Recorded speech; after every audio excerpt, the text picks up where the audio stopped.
Assalamualaikum warahmatullahi wabarakatuh. Halo, perkenalkan namaku Muhammad Fikri Bila Pratama. Saya Rahma Agus Ruslan. Saya Andra Faturrahman. Saya Robi Afrizal. Saya Ahmad Al-Zaki. Saya Tumi Yulianda. Salah satu hal yang saya pelajari yaitu bagaimana cara mengidentifikasi proses utama dan pendukung suatu bisnis dan bagaimana cara untuk meningkatkannya melalui digitalisasi dan optimasi. Saya juga mempelajari bagaimana cara untuk menganalisa bottleneck atau hambatan dan juga bagaimana cara untuk mengatasinya. Yang saya pelajari pertama yaitu analisa proses bisnis dalam organisasi.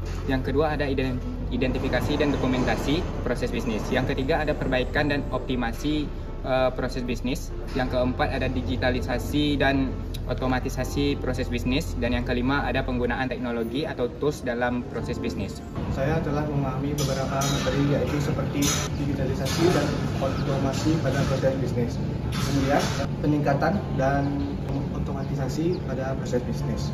Materi yang telah saya pelajari itu ya, pertama ada perbaikan dan optimasi dalam proses bisnis, yang kedua ada digitalisasi dalam proses bisnis, dan yang ketiga itu ada penggunaan teknologi dalam proses bisnis. Yang pertama ada pada cara kita untuk membuat suatu bisnis itu menjadi efisien dan efektif. Selain itu dalam analisa proses bisnis itu ada 3 pilar utama. Yang pertama itu adalah ERP, yang kedua itu AI, dan yang ketiga itu adalah data analitik. Saya memahami banyak hal seperti bagaimana sebuah proses bisnis bisa berjalan, bagaimana cara memperbaikinya supaya lebih efektif dan efisien.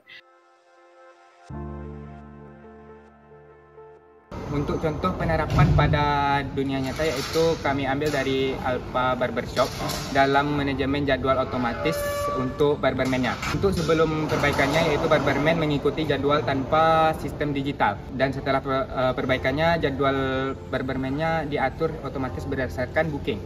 Kami juga pernah membuat sebuah studi kasus yaitu menganalisa proses bisnis pada suatu barbershop.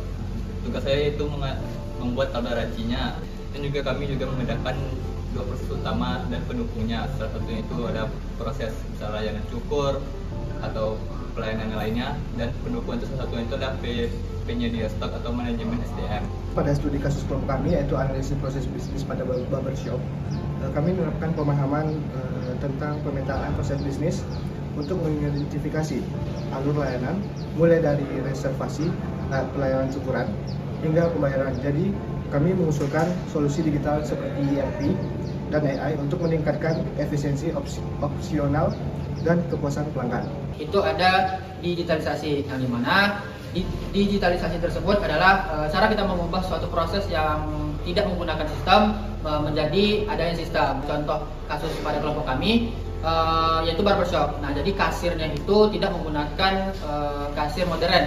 Kasir modern itu kan udah ada sistem, jadi otomatis ketika dia mencatat pencatatan harian atau transaksi harian, dia nggak perlu lagi mencatat dengan bentuk fisik kayak tulis tangan, itu nggak perlu. Ya, dalam mata kuliah analisa proses bisnis ini adalah terdapat pada tugas kelompok kami, yang dimana kami menggunakan studi kasus barbershop Alpha, yang dimana kami menggunakan Google Forms sebagai digitalisasinya. Kemudian sistem akan mengirimkan secara otomatis kepada owner dengan menggunakan ChatGPT, yang merupakan itu adalah bentuk otomatisnya. Dalam studi kasus kelompok kami mengangkat sebuah tema yaitu sebuah barbershop. Kami memetakan seluruh alur layanan mulai dari reservasi, pencatatan jadwal, hingga pembayaran dan feedback dari pelanggan. Dari hasil analisis, kami mengusulkan beberapa perbaikan, seperti penggunaan Google Form untuk input data pelanggan, otomatisasi pengingat jadwal menggunakan WhatsApp API, dan pemanfaatan dashboard untuk monitoring stok produk.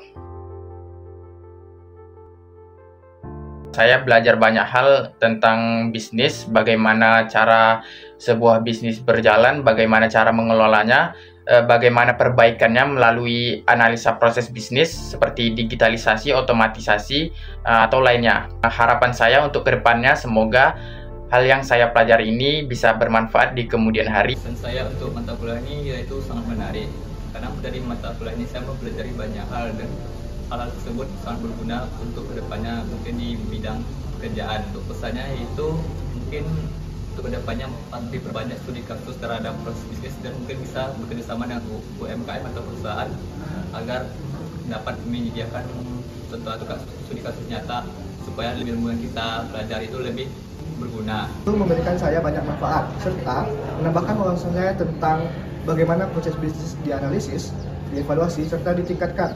Dan saran saya, semoga metode pembelajaran semakin interaktif dan disertai studi kasus nyata. Mata kuliah ini dia sangat relevan terhadap permasalahan-permasalahan pada masa depan, sebagaimana yang saya sebutkan sebelumnya. Kalau di analisa proses bisnis ini kita dapat seperti membuat bisnis itu menjadi efisien dan efektif, yang dimana itu sangat berpengaruh pada masa depan. Pesannya, terima kasih kepada Bapak dosen terutama telah mengajari kepada kami yaitu analisa proses bisnis. Dengan adanya analisa proses bisnis ini, saya terbuka wawasannya terhadap matkul tersebut untuk lebih dalam mempelajari apa itu analisa. Untuk kesan saya, selama mengikuti mata kuliah analisa proses bisnis yang diampu oleh Bapak Nesdi Efrilian Rozanda Eskom MSc, saya mendapatkan banyak wawasan baru yang sangat berguna, terutama dalam memahami bagaimana suatu proses bisnis berjalan dan disimulasikan secara efektif. Untuk harapan saya berharap agar mata kuliah analisa proses bisnis ini lebih dikembangkan dengan studi kasus yang lebih beragam. Untuk Bapak Nesdi Efrilian Eskom MSc, saya berharap diberikan kesehatan dan kelancaran untuk menjalankan tugas yang telah diberikan.